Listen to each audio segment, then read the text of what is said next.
guys, good morning. So nandito na naman tayo sa labas. So namasyal kami ni Abby. Siyempre dito sa place na favorite niya. Ayan, nagba-basketball siya ngayon. Nasaan ba? Ayun siya. So nandito kami sa South Adelaide. Ikot lang ako dito ah. Dito lang. Iikot lang ako. So ayan guys, papakita ko sa inyo kung saan siya nag-basketball. Part yata to ng sa park yata to ng Adelaide, no? Sa South Adelaide, Australia. Nandun kami ngayon guys. So ayan, yung mga puno pala nila dito parang guys, parang namamatay-matay. Hindi ko alam kung ang tawag dito. Itong laki ng puno na to eh. Ito, ano ba yan? Hindi ko alam. Tapos dito sa park nila meron kang pwede kang pwede kang tumambay. So kung dadalhin mo pamilya mo, kung maglalaro, diba? So ito, pwede tayo umupo dito. Yan guys. So minsan kasi ang layo ni Hubby, dun yung basketball court niya. So tapos meron pa dito playground ng bata. Pero mas siguro talaga dito yung mga anak ko. Kung sakaling magkahanap sila, siguro pwede ko siya sa park.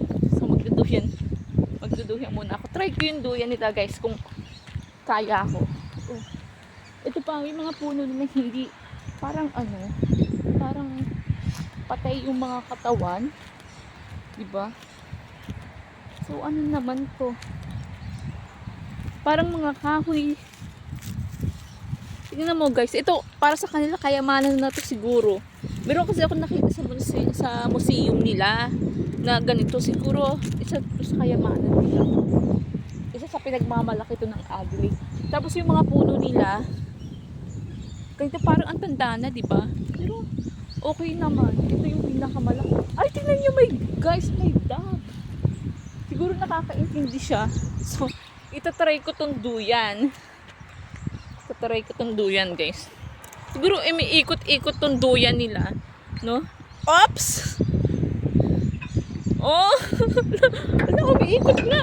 Ala, umiikot yung duyan nila guys. Oh. Oink. Taran. Guys, pwede. Kaya ko ng duyan ah. Itatry ko lang. Oops. Diba?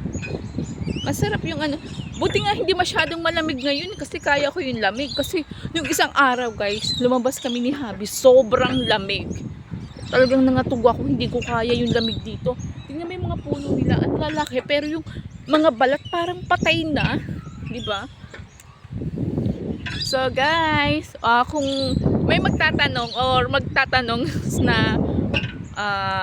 mga kapwa ko Pilipino, nasa South Adelaide na po ako ngayon. Ang gamit ko ngayon is tourist visa dito.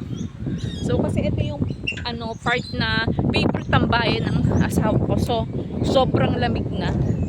Tapos yung mga nila guys, ayan yung mga tawag dito, yung mga ganito.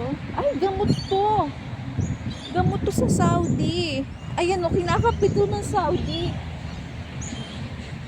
Promise, gamot to guys sa Saudi. Kung diba sa Saudi may ginagawang hinahalo, isa yun doon, isa yan dyan. Katulad ito guys, iaano ko to guys, itatry natin to, iikot-ikot tayo dito sa palaro na to. So ayan ha, ikot muna ako guys, maglalaro ako ito. Hindi ko maiikot. Paano ba?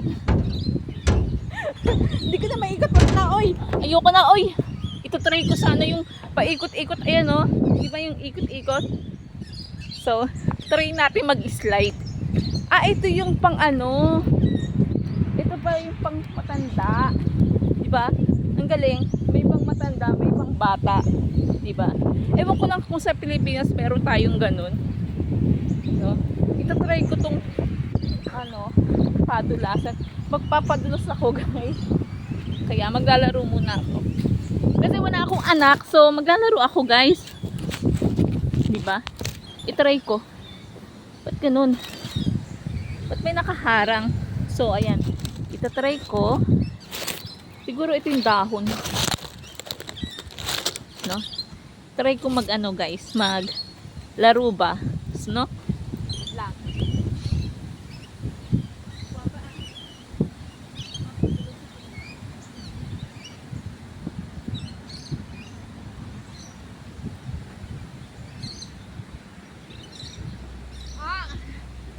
Guys, ito na. At try ko lang mag-slide dito, no? Kasi wala akong anak, so yay! Diba? Ang saya parang bata eh. Kasi wala pa akong anak, no? Itatry natin. Ang lalaki ng katawan ng puno dito, promise. Tapos ito yung bahay. Ito yung style ng bahay sa Adelaide. Pasensya na kayo ha, kasi mukha na akong bruha. Kasi naman, sobrang lakas ng hangin. So, ayun si Habi guys, naglalaro siya. Yun yung court, so medyo malayo. At ay doon naka-park yung sasakyan namin, yung kulay puti. So guys, sa lahat ng mga taga-Adelaide, please support my YouTube channel, Mira Vera. Sana i-subscribe niyo yung aking channel. So, maliit pa lang yung mga subscriber ko, pero nagpapasalamat ako sa lahat na nagsusuporta. Salamat! See you there! Bye-bye!